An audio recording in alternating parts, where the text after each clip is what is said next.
Have you ever shared your program price with a client and then their face changes? Instantly, your brain spins a story. They think it's too expensive. They're judging me. I'm about to lose them. And before you know it, you're reacting to that story. You start offering a discount. You rush to justify the price. Or worse, if it's someone you know, you blurt out, you know what? Just come for free. Here's the truth. You don't actually know what they're thinking. That leap, that assumption is people pleasing in disguise. And it's costing you more than sales. It's costing you confidence, clarity, and the energy you need to grow your business. Hey, friends, I'm Sandy Bartlett, self discovery coach for people pleasers in their second spring. And today begins a 5-episode series targeted to entrepreneurs and some of their people pleasing tendencies. Actually, I guess it could be considered 10 episodes because I'm doing 5 YouTube videos and 5 podcast episodes. The YouTube videos drop on Tuesdays, the podcast episodes drop on Saturdays. And while it might be the same topic, there's a little different spin for each one. So, what brought me to this topic? I was coaching a woman recently who said, when I tell people the price, they get a look, and I just know it's about money. But here's the kicker. No one had said a word about money. She was filling in the blanks, letting fear run the entire conversation. And I've been there too. When I first started coaching, I'd soften my voice, justify my rates, or discount before the client even reacted. And each time I did that, I chipped away at my worth. And here's what happens when you do this. You walk away from the conversation second guessing yourself, drained, and sometimes even resentful. Meanwhile, the client walks away unclear about your value. Nobody wins. This is where your people pleasing persona takes over. And I've got an entire series on these if you want to dive deeper. Here's how they play out in conversations. Caretakers feel every emotional shift and assume it's their job to fix it, usually by lowering the price.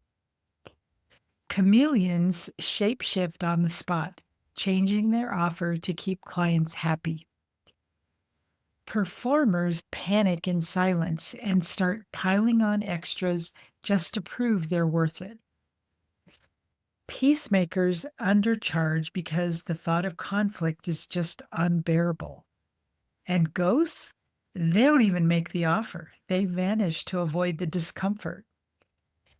Now, here's the real truth. None of these patterns are who you are. They're old survival strategies you learned somewhere along the way, usually in childhood. And the moment you see them for what they are, you stop letting them run the show. When I work with women on this exact issue, the first thing we do is slow everything down. Instead of rushing to fill the silence, I help them notice what's happening in their body. One client practiced this with me.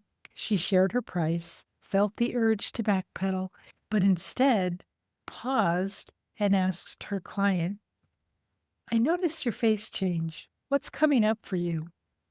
And do you know what the client said? Oh, I was just thinking about my calendar, not the price. Imagine if she had jumped straight to discounting. She would have given away her power, and the client would have lost respect for the process.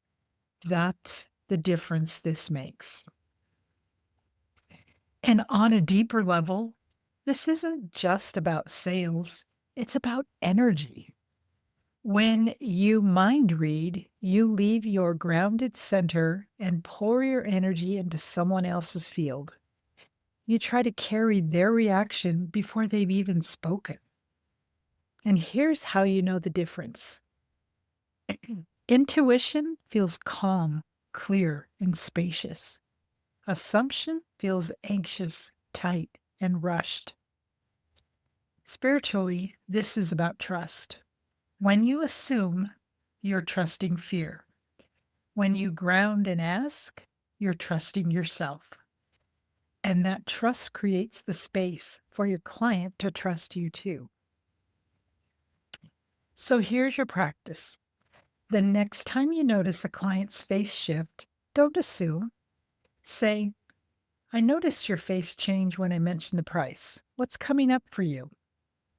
That one question keeps you in curiosity instead of fear. It shows you're confident enough to hold space for their real answer.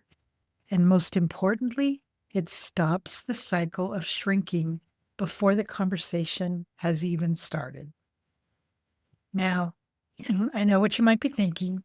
Okay, Sandy, but what do I actually say instead of discounting or giving it away? Well, that's exactly why I created Gutsy Gertie. She's my free AI coach who gives you guilt-free scripts for saying no, setting boundaries, and standing firm in your worth. She's fun, she's bold, and she's going to help you practice the exact words so you can walk into client conversations with confidence instead of apology. So go chat with Gutsy Gertie. She's linked below. And remember, don't assume, ask. That's where your power begins.